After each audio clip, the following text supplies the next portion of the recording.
Are you scared of the dark? What about your nightmares? Have you ever imagined yourself being dismembered? Help me! Just what is your capacity for fear?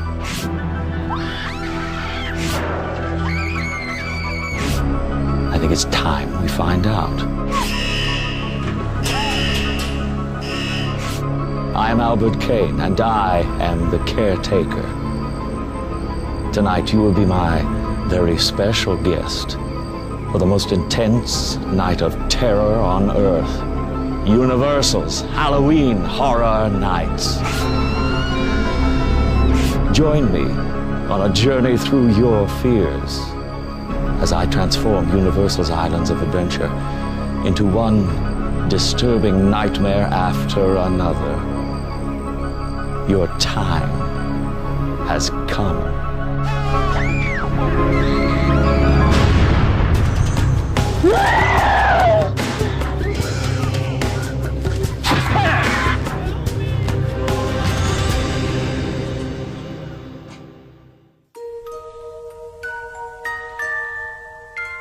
Islands of Adventure, the newest theme park at the Universal Orlando Resort. 5 themed islands surround a lagoon. The attractions here allow you to defy gravity, brave the world's first inverted dual-track coaster, come face to face with a T-Rex, and scale buildings with Spider-Man in one of the most advanced attractions ever created. It is a thrill-seeker's paradise. Exciting and terrifying. But that is nothing compared to what happens every October and November when the sun sets and a wickedness takes over Universal's Islands of Adventure. Evil arrives.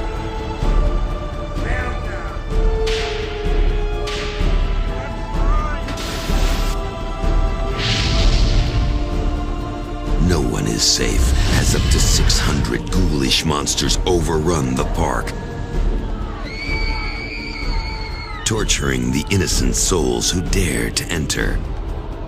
No, this isn't a nightmare.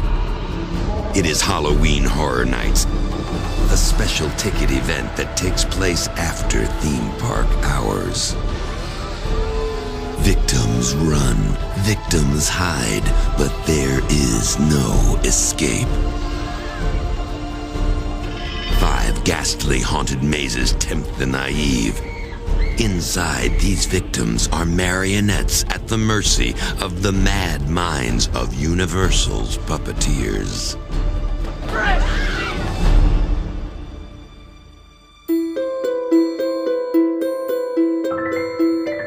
Halloween Horror Nights is one of the most professionally done attractions in the country. It's a highly detailed, high startle, high score event. Universal's reputation and resources make this one of the biggest horror-themed events in the country. One of the things that Universal Studios is able to do is budget. They're able to put a large amount of money into their events, into each one of their elements, their attractions. Another advantage Universal has is its history with horror. Long before Halloween Horror Nights wreaked havoc on theme park visitors, Universal Studios was making moviegoers squirm in their seats. Universal was known for its horror films, and it was also known that the horror films actually helped save Universal from financial disaster. Films such as Frankenstein, Dracula, The Mummy. But there's a big difference between watching a horrific event and living it. That is the challenge the designers of Halloween Horror Nights faced.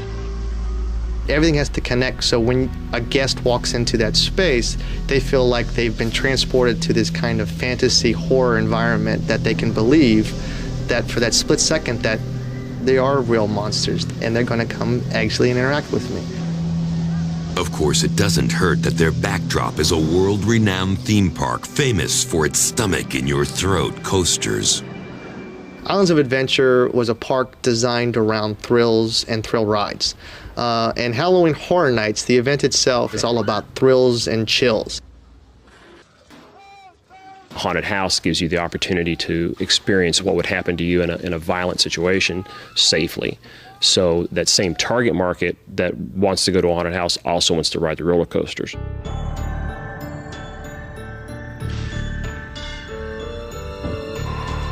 The Universal team spends an entire year designing the event.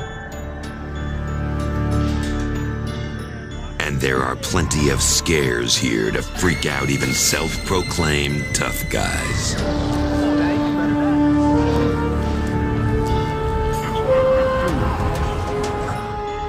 Every nook and cranny is what Universal calls a scare zone.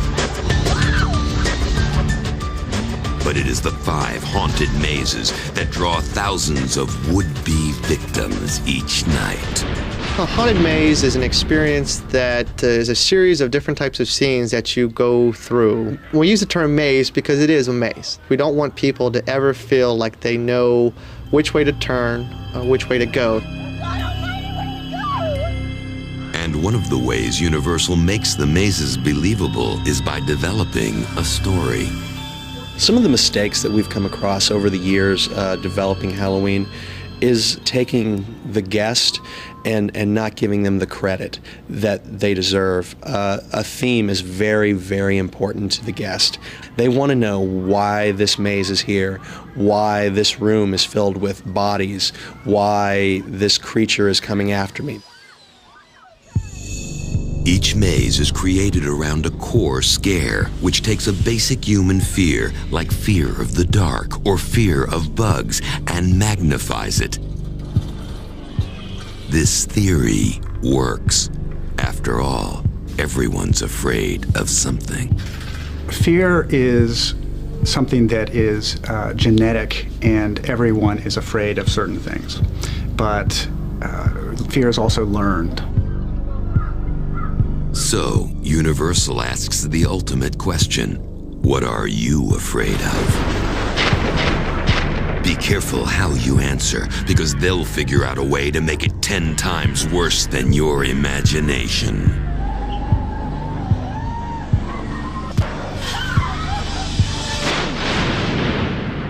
That leads us to our first horrific haunt, which focuses on one of the most common fears: death. Well, I think death is one of the things that most everyone tends to be afraid of. First of all, you don't know what's going to happen when you die. You don't know if it's going to be painful. Nobody wants to be in pain. There's no place with more deathly scares than the caretaker's haunted mansion, Scream House. He lived in this Victorian house that was right next door to a cemetery. And he would take the poor, he'd say, "You're sick, I need to take care of you." And then he would operate on them to find out how he could get the soul. It is in this unassuming soundstage that Universal created the biggest attraction at Halloween Horror Nights 12. In fact, it took dozens of construction workers and craft artisans to build the maze's structure. Universal goes to great lengths to make sure every detail feels authentic. From the fading wallpaper to the antique furniture. Within the mazes, props and the scenic pieces are very critical to help make the reality of the space come to life. So we do lots of type of period shopping. We spend lots of time scouring either the state and the East Coast, from thrift shops to different types of antique spaces. And we want stuff that already is a little damaged and distressed. But you aren't going to be startled by a piece of furniture. No, it's the secret tactics Universal employs that makes your heart race.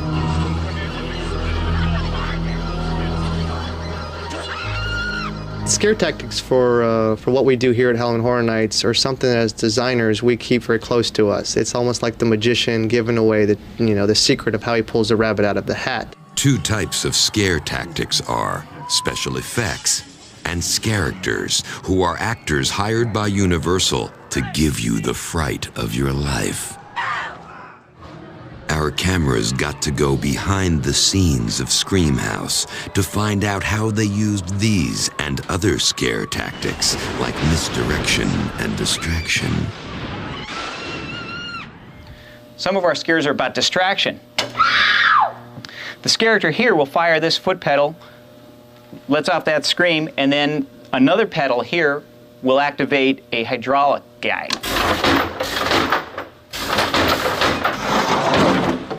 This is called a boo door. We camouflage it in to look like the rest of the wall. This looks like a pantry. Then we use misdirection. We've got these nasty dead animal carcasses hanging here and these nasty ugly things, and the scare actor gets you from this side. When we design our haunted houses, we try and bring our scare actors at you from unexpected locations. Right now, it looks like you're 30 feet away from me, but thanks to this mirror gag, I'm right next to you, and that gives a good scare. Once the designers have developed the scares, it's up to the scare actors to enforce them. What makes the heart of this house is the soul that you'll give it. We followed David Clevenger from Universal Entertainment as he gave a new batch of ghosts and goons on-the-job training. People walk by, he's going to come out and go, "Nice to have you here," or "Get out," or whatever. Say something negative to us in 2 words or 3 words. Go away. You know, say perfect. And then close. Immediately close it. The cast of Screamhouse characters include a whole host of creatures who fell victim to the caretakers' experiments. And to make sure a scare lurks around every corner, Universal staffed Screamhouse with up to 26 characters a night. Characters aren't the only things scaring guests. Scenic pieces play a major role. But how do they keep all the visitors from fingering the props? What's this? Simple. Smear them with the gooeyest concoction you can find. Petroleum jelly. There are some props in Screamhouse that can't be seen. They're smelled. Universal actually pumps in smells like dead flowers, dirt, and simulated rotting flesh. But once you've got the scents, how do you spread them around? There's 2 different types of techniques that we circulate the smells within our houses. There's a high-tech version, which is something that's an actual smell machine that you can buy. We use sometimes the low-tech version, which is also very easy to do, is actually we use crock pots, and we mount on top of the crock pots fans. We actually blow the smells in a certain range. We want a continual smell. And there's one effect visitors would definitely miss if it wasn't there. Listen and see if you can guess what it is. If you guessed sound effects, then you're right. Let's hear that clip again with sound.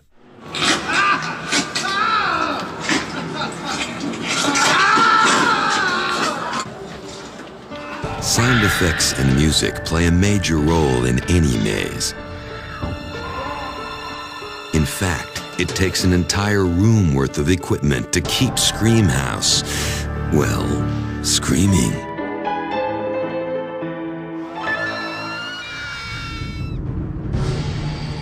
Now, lock your doors, close the blinds, and put the kids to bed. It's your turn to enter Screamhouse. The unexpected greets guests as they make their way through the twisting, decaying halls of the dilapidated mansion.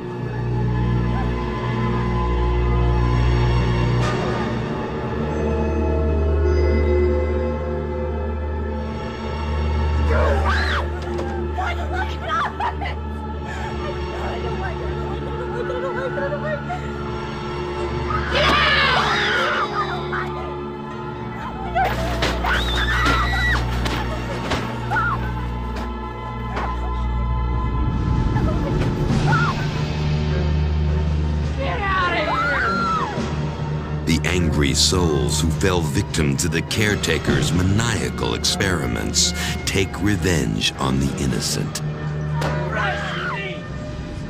scaring them when they least expect it.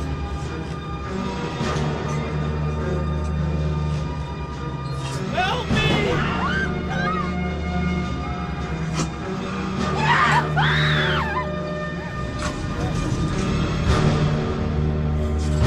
I can't move!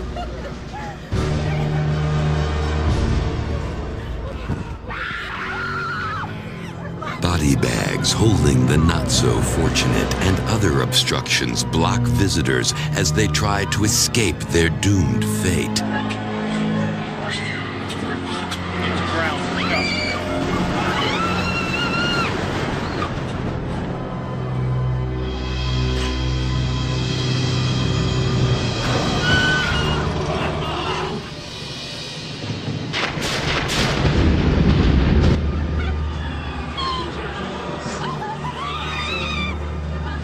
That finally leads them to the mausoleum and a face-to-face encounter with the caretaker.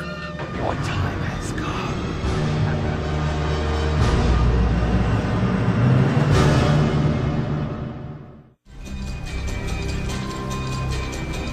Tens of thousands of gore-greedy guests haunt this annual event each night. Putting on an event of this magnitude takes an entire year of planning, with Universal creating new Halloween Horror Nights content each year. The design team starts working on next year's event right after the current one opens. Our cameras went into the restricted design area, where many Universal employees aren't even allowed. Back here in our art design department, we create Halloween. We create it from the ground up. This is where we start with a blank piece of white paper and start doing sketches, and it comes out of our head. And we put it on a piece of paper, and if we like it, we move on and work on it and pick at it. And when we get it to where we want, we take it up to our execs and we say, is this the way you want us to go? And they look at it, and if they like it, and sometimes they don't, but sometimes they do, then we take it and we put it into computers and we colorize it and we work at it some more and we build the houses and we build the icons, the characters. Planning and designing goes on through midsummer. In August, we start building the haunted houses and start fleshing out all the street details. In September, our actors come to the set, and then we open the show on the first week of October. All this so visitors can get the ultimate Halloween Horror Nights high. The adrenaline rush.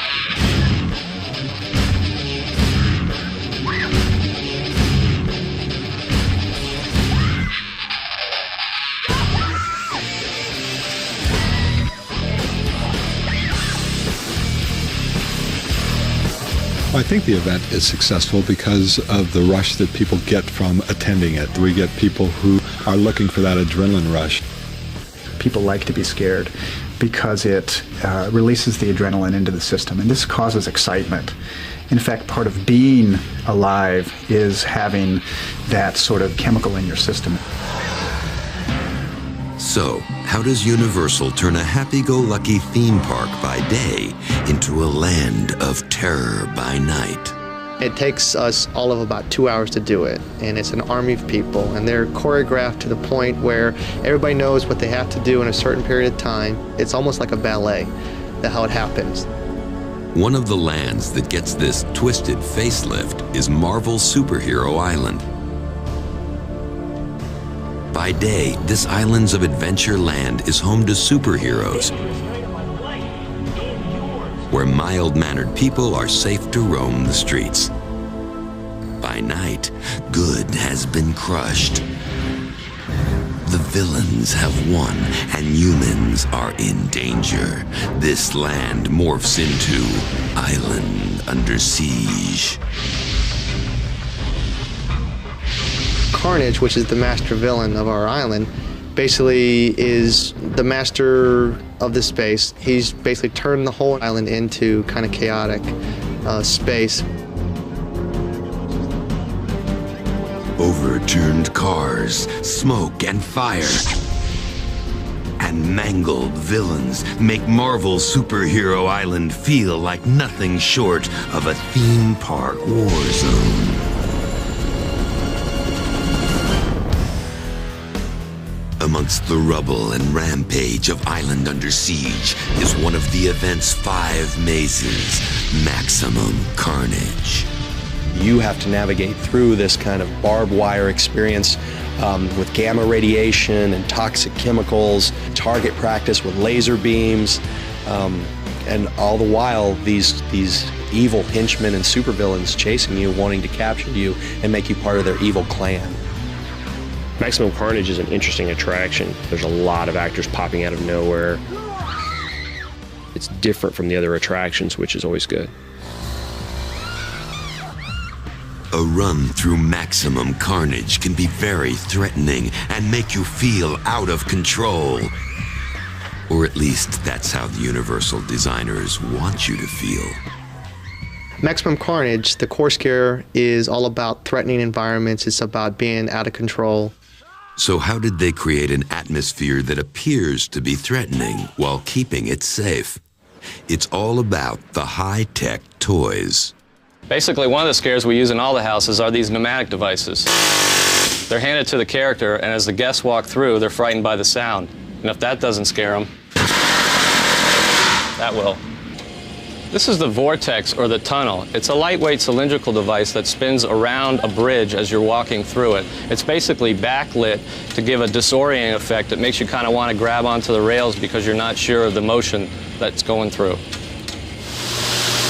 Basically, this is the waterfall effect. It consists of a series of pool pumps that draws the water out of a pool vat area, pumps it up 10 feet into the air. The water gently cascades over to the side.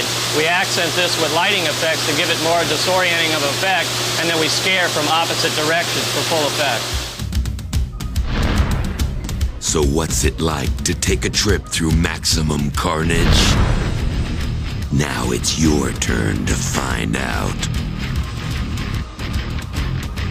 A maze of twisted metal, chain link fences, and Carnage's henchmen are on the loose.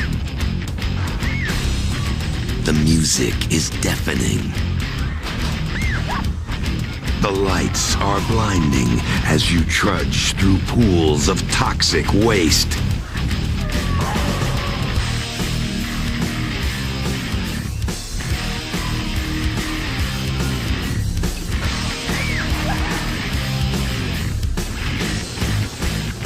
Tunnel disorients you, and then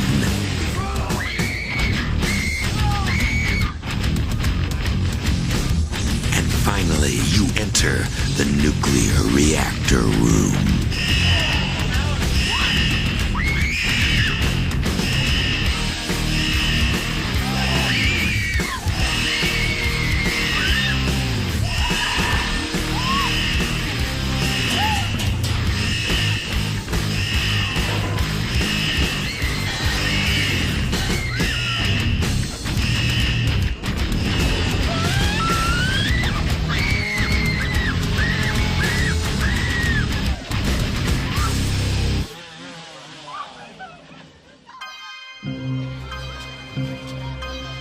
After the uncontrolled chaos of Maximum Carnage, visitors are probably ready for the reprieve that Toon Lagoon, with its cartoon characters and splashy rides, promises. Too bad. We created a character called a Treek and Froon, which are characters that travel in pairs, and the characters are able to actually hide in the foam and pop out at you and interact with you. So we've littered basically the whole island with foam. Toon Lagoon doesn't normally look like a giant bubble bath, so where did they get all the suds? The foam machines are a great commercial product that we use that takes 55-gallon drum, which is basically a soap substance, and interjects air into it, and then actually creates a large, basically bubble bath type of foam. We usually transport it through a scaffolding tower and hang the foam machines about 10 feet in the air. And this gives us a great kind of waterfall effect of foam.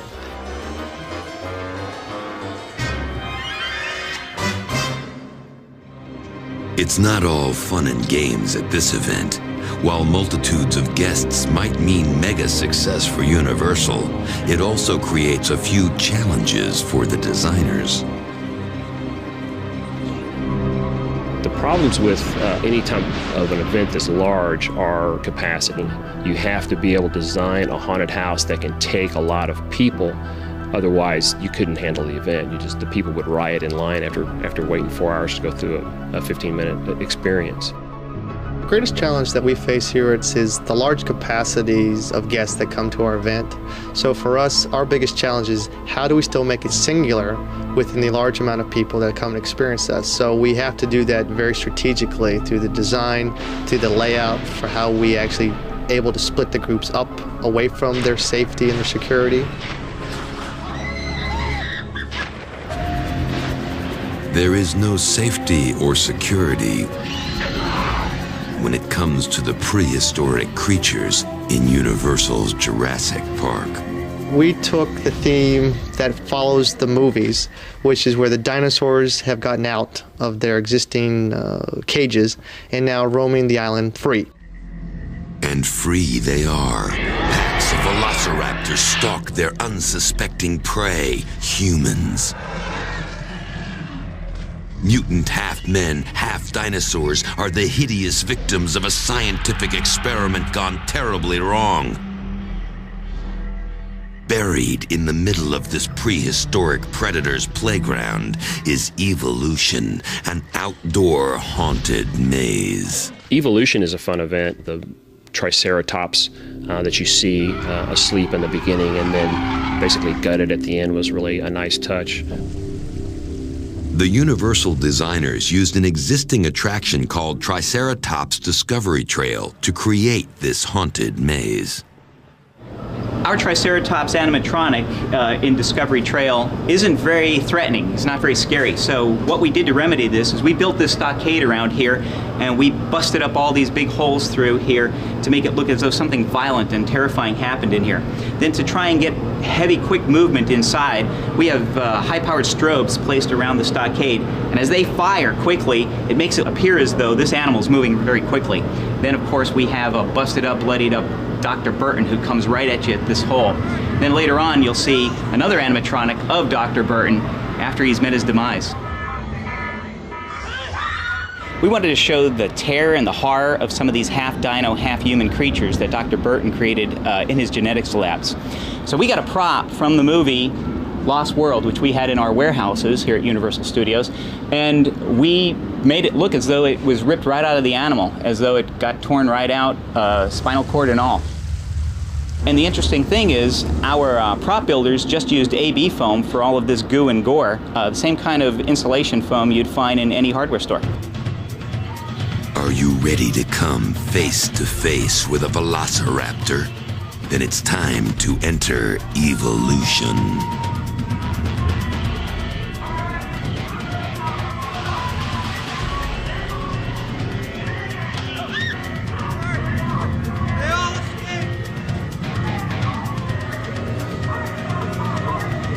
There is little hope for you, considering the fate of Dr. Burton.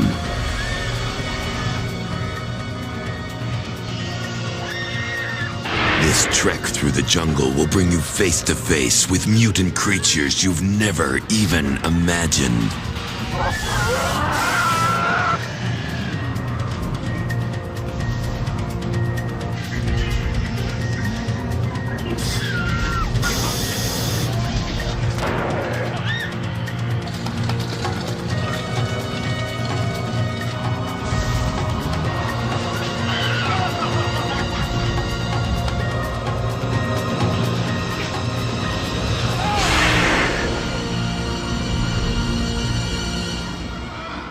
It's really scary. You don't know what to expect. There's something next to you, in front of you, behind you. You never know what's going to happen. And I thought it was a great experience. I loved getting scared, so I had a lot of fun.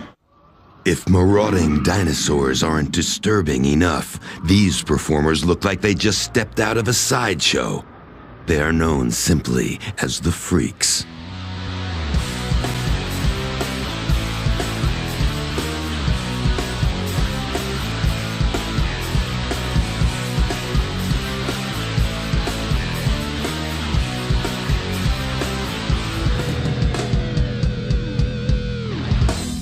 It takes a special kind of person to give you a close encounter of the freakish kind. Move it! Move! Get out! Meet one of Halloween Horror Nights' resident freaks, the Rat Lady. I never thought about what the feeling would be like to have rats climbing all over me. First couple times I came in here, it was kind of eerie feeling, having a little pitter-patter on you, but you get used to it. The life of a freak is risky business, but would you spend a night in a coffin full of rats? On any given night, we have about 30 rats in here. Sometimes, you know, there's little confrontations, they'll run around and they kind of nibble. And what prevents the Rat Lady from getting eaten alive right before your eyes? The dress that we have on is rat-proof, thank goodness. We do have it around our wrists and around our neck. And actually the skirt at the bottom has elastic pieces that come around our ankles so the rats can't climb, seeing as they're plexiglass right here, and we can't actually get down there to, you know, keep them from running around. Your work-related nightmares are nothing compared to those of the Rat Lady. I don't think that everybody could have this job, but if you don't mind rats and you don't mind actually getting nipped every once in a while, it's really not that bad. You know, what other job can you get paid to, you know, lay down and scare people with rats?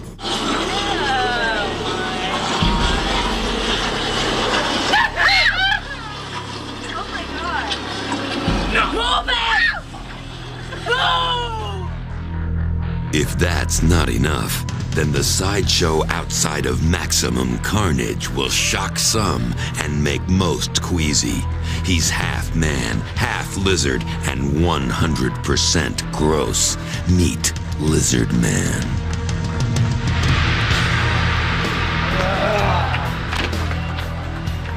This freak gives new meaning to the word grotesque, with over 700 hours of tattooing covering his body, Teflon ridges grafted to his skull, teeth filed to points, and a forked tongue. But that's just an appetizer. Show him the dart. This is a dart game for the macabre.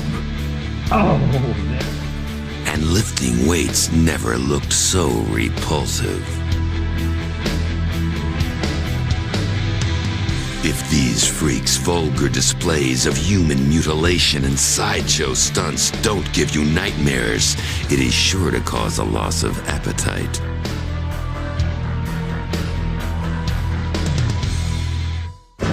From a freak show to a hot TV show, pop culture is one way the Universal team gets inspiration for haunted mazes.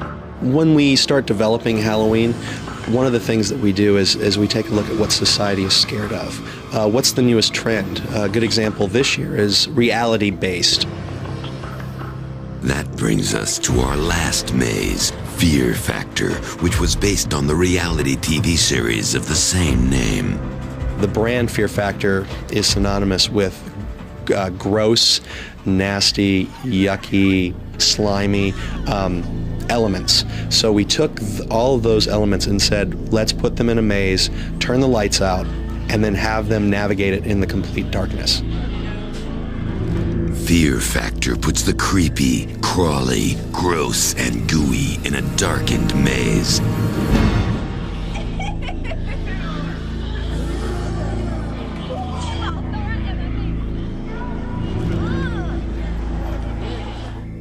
Fear Factor's core scare is all about the fears that people have every day. It's the fear of darkness, the fear of snakes, spiders, rats, worms, all of those things that everybody lives with every day and they're afraid of. I just want to go. I just want to get out now. There's many reasons to be afraid of insects and creepy crawlies. I think that much of that comes from childhood. You learn as a child that there's something scary about them. You see a spider and someone goes, ah, ew, and that teaches you then there's something to be afraid of.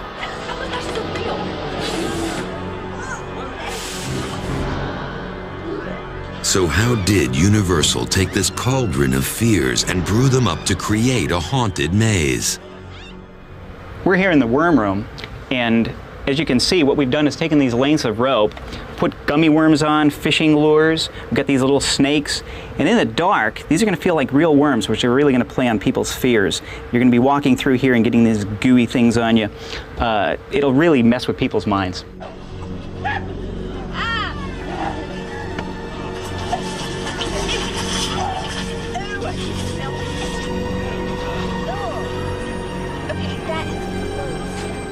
This is the hair room. We've got about 15 different kinds of hair, lengths of hair, different kinds of matty, gooey hair. As you come through here, it's going to be all over your arms and your face, and it's completely pitch black. And then we're going to cover it in goo.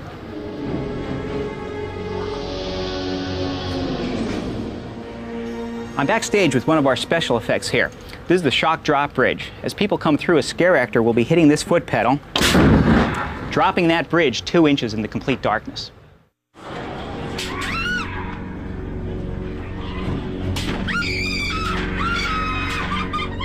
This is our finale for this house. We're going to have 4 characters with compressed air guns hitting you as you go out the door, sending you out screaming.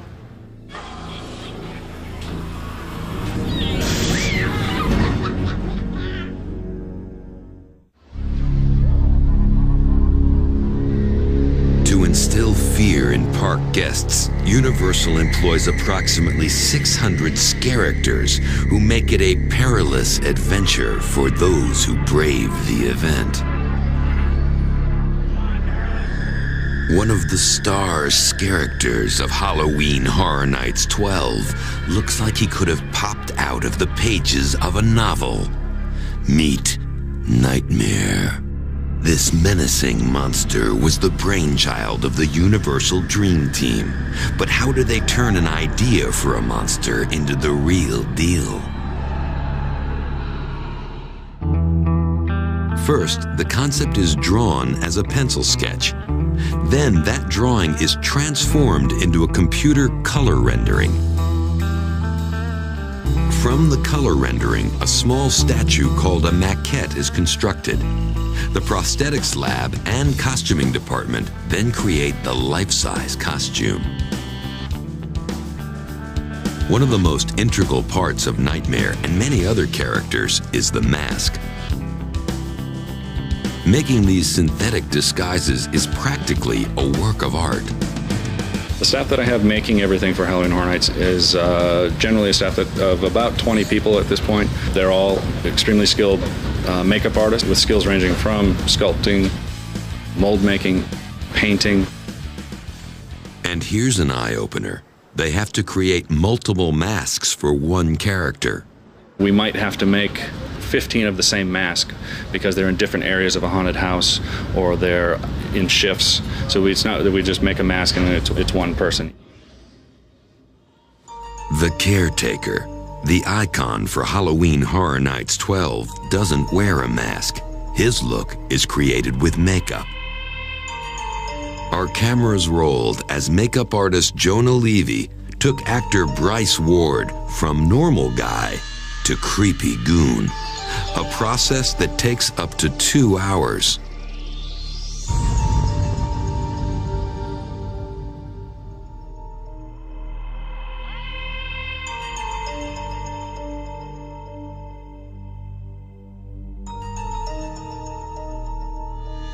We bet you won't see a makeover like this on any other show.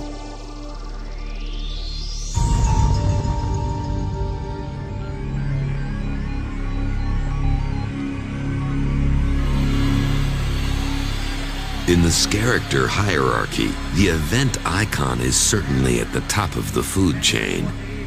But there are other roles that many people are chomping at the bit to play. In fact, this character role is so prestigious, many people vie for it each year. This elite group of characters has the ability to send visitors running for their lives. Meet the few, the proud, the chainsaw characters.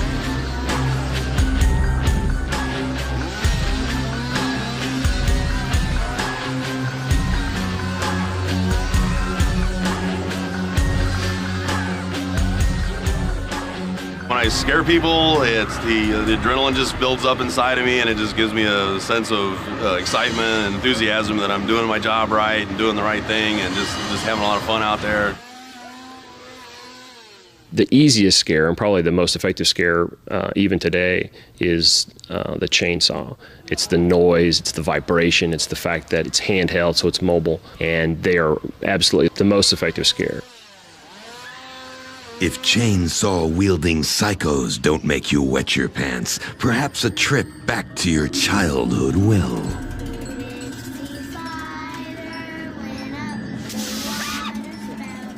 The core scare in Scary Tales 2 is childhood fears of fairy tales. You know, when you were growing up, all of us had the fears of the monster underneath the bed. I think that, first of all, fairy tales, to begin with, are kind of frightening. They've taken the somewhat frightening fairy tales that we're all familiar with and made them truly disturbing. So we get that a crazy Alice is pretty creepy, but aren't you wondering, how do they come up with this stuff? We went back to research material where we took Grimm's fairy tales and all of the little morality plays that we hear as kids. We took those characters, and as much as our audience has grown up, we took those characters and said, what if they grew up along with our audience? Of course, to create a scary tale, you need some scary characters. A lot of the characters work with their space too, so they kind of either contrast their environment so they stand out as a pivotal focus, or they kind of blend in a little bit. Our cameras got to go into Universal's wardrobe department as the actors were fitted for their Scary Tales costumes. One of the costumes may look out of place amongst the pigs and princesses. It's a black and white costume that actually works with the Scary Tales set to create a scare tactic called camouflage. So when you walk through Scary Tales in the psychopath room, we have a series of patterns that actually provide you camouflage.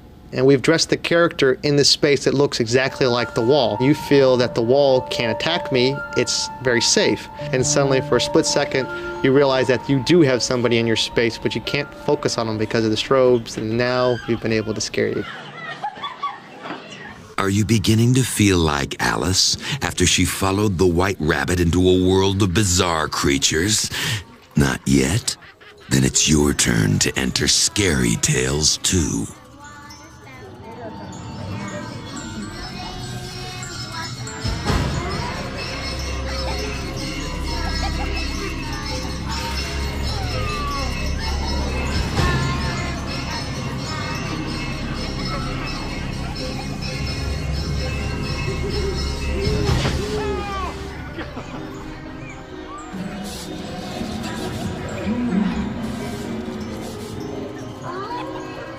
Have you ever come face to face with a room full of rotting dead lambs? This Mary has been a bad girl.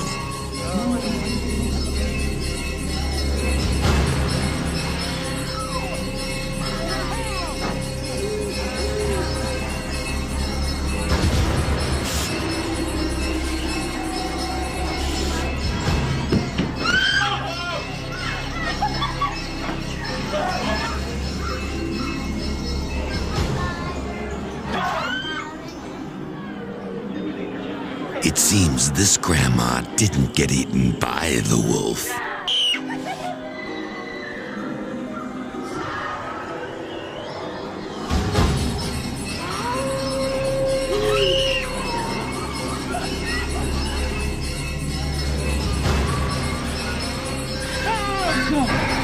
And let's not forget the 3 pigs.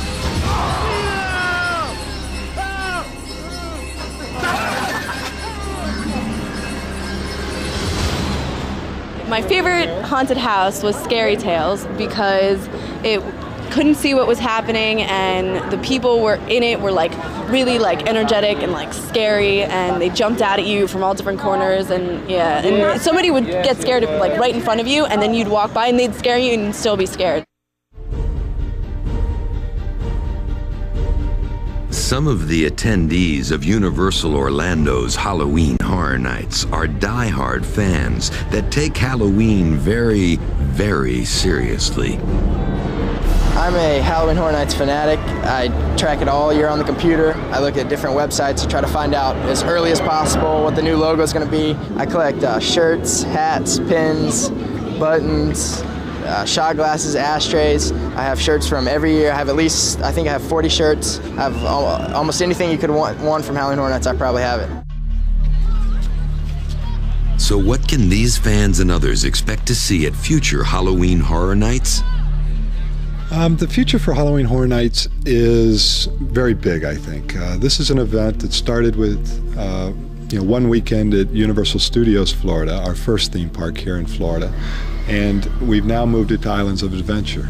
As this event grows, it will outgrow Islands of Adventure, and I see it moving into probably 2 parks as the years pass us by, where we can even make the theming a little bit, more themed towards what's in our islands, and then take a more movie approach in the studios and join the two to kind of a mega Halloween Horror Nights. But there is one thing that will probably never change, and that is Universal's desire to scare you to death.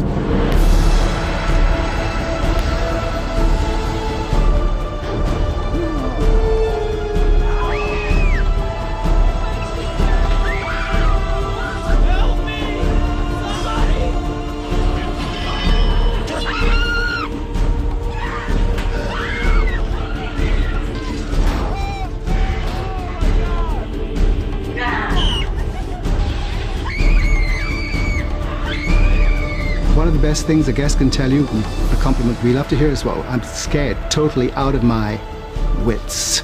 Just like, I can't believe it. It was just wonderful. I got to come back for more. And you go, good, you're sick. We want you back for more.